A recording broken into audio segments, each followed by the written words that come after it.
नमस्कार, news plus देख रहे हैं आप। रक्षा मंत्री राजनाथ सिंह ने वीर सावरकर को लेकर मंगलवार को जो दावा किया, उसने सियासी तूफान खड़ा कर दिया है। सिंह ने कहा कि सावरकर ने महात्मा गांधी के कहने पर अंग्रेजों के सामने दया याचिका डाली थी।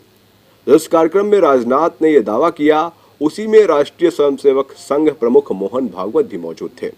उन्होंने कहा कि एक सोची समझी साजिश के तहत सावरकर को बदनाम करने की मुहिम चलाई गई।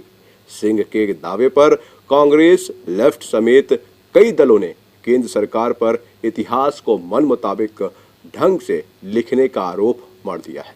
पहले देखिए ये रिपोर्ट, फिर होगी चर्चा।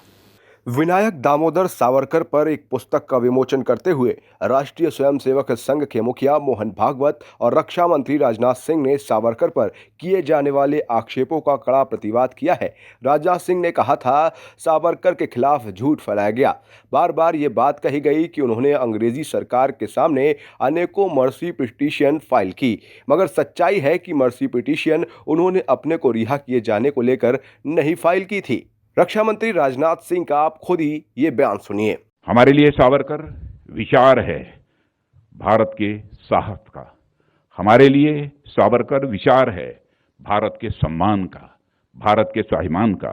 सावरकर विचार है हमारे सामर्थ्य का, सावरकर विचार है संयम का, और सावरकर विचार है भारत के सनातन का, वह सनातन जो नित्य नूतन है और चिर पुरातन है। तो वहीं बात अगर कांग्रेस की करें तो उसका कहना है कि सावरकर को लेकर ये बहुत बड़ा भ्रम फैलाया जाता है कि उन्होंने दया याचिका दायर कर अंग्रेजों से माफ़ी मांगी थी। सच तो ये है कि कोई दया याचिका नहीं थी, ये सिर्फ एक याचिका थी। जिस तरह हर राजबंदी को एक वकील करके अपना मुकदमा लड़ने की छूट होती है, उसी तरह सारे राजबंदियों को याचिका देने की छूट दी गई थी। वो एक वकील थे जो उन्हें पता था कि जेल से छूटने के लिए कानून का किस तरह इस्तेमाल कर सकते हैं। उनको 50 साल का आजीवन कारावास सुना दिया गया था, तब वो 28 साल के थे। अगर सावरकर जिंदा वहां से लौटते तो 78 साल के हो जाते। इसके बाद क्या होता? ना तो वो अपने परिवार को आगे बढ़ा पाते और ना ही देश की आज़ादी के लिए लड़ाई में अपना योगदान दे पाते।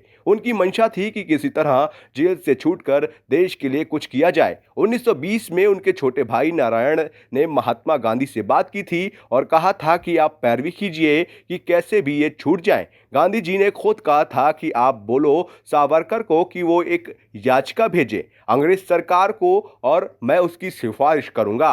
गांधी ने लिखा था कि सावरकर मेरे साथ ही शांति के रास्ते पर चलकर काम करेंगे तो इनको आप रिहा कर दीजिए। ऐसे में याचिका की एक लाइन लेकर उसे तोड़ मरोड़ कर पेश किया जा रहा है।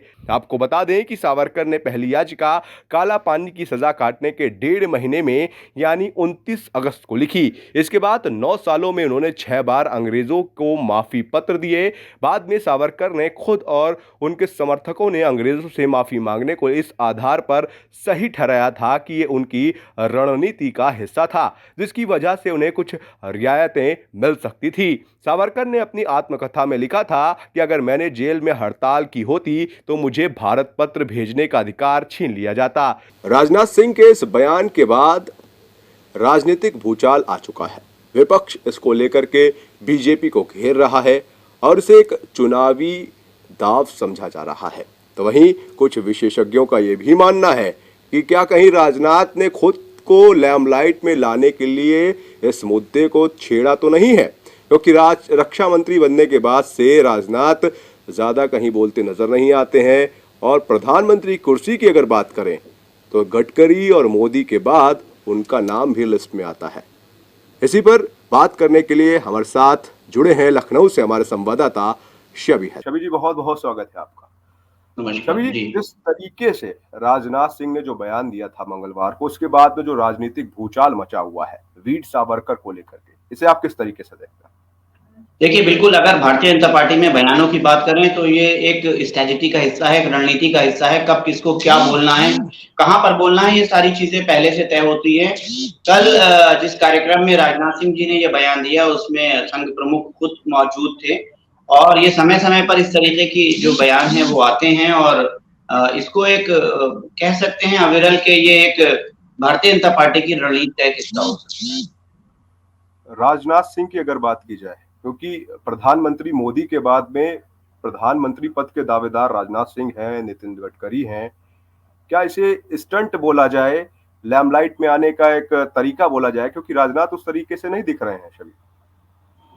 बिल्कुल, देखिए अगर बात राजनाथ सिंह की जाए तो राजनाथ सिंह एक प्रबल दावेदार हैं प्रधानमंत्री पद के। देश के उनके अंदर वो सभी अहर्ताएं हैं, वो सभी चीजें हैं जो एक प्रधानमंत्री में होना चाहिए। और एक चर्चा है ये कि अगर अगर नरेंद्र मोदी के बाद भारतीय जनता पार्टी को किसी चेहरे की जरूरत होगी तो वो चेहरा कौन सा होगा?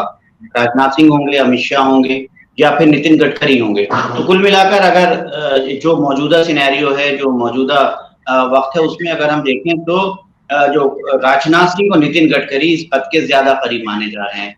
लेकिन राजनाथ सिंह जो हैं वो लगातार नेपथ्य में हैं, लगातार जो है वो कोई लाइमलाइट में नहीं है, कोई चर्चा में नहीं है। रक्षा मंत्री हैं, अपना काम वो बखूबी कर रहे हैं, सरहदों पे जाते हैं, सैनिकों से मिलते हैं।